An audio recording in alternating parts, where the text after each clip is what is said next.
what I usually do is I have a peer group of founders I start to speak to. So some people who have been really helpful to me, like Jonas, the co-founder of Monzo, he's an investor in Nala. Ryan, the co-founder of Chime, he's an investor in Nala. Tom, founder, the CEO of Monzo, I speak to him here and there when I have to make some big decisions, and he's been super helpful in giving me advice. Vlad, the founder of Robinhood, is an investor in Nala, so I'll message Vlad, like, hey, what would you do in this situation?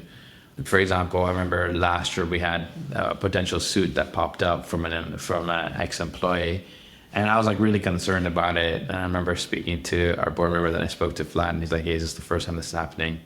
I was like, yeah. He's like, cool, deal with it, but expect a lot more. Hung up. It's like, that was the worst and best advice in like 30 seconds I've ever received. Deal with it, but expect a lot more. Like, what do you mean? And he's like, listen, man, like, this is nothing. You're going to experience a lot more of these. It's not a you thing. Get over it, figure it out, move on.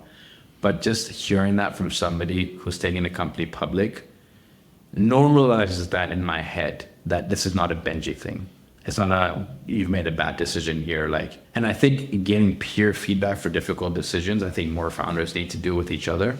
And that's where I seek my source of advice, is just like, other thing, just how I keep saying is I pray. I'm a Christian, I'm a believer. So like in the morning, I start my day, I pray. And like before going to bed, I pray, like, God, just give me wisdom, give me strength, give me understanding.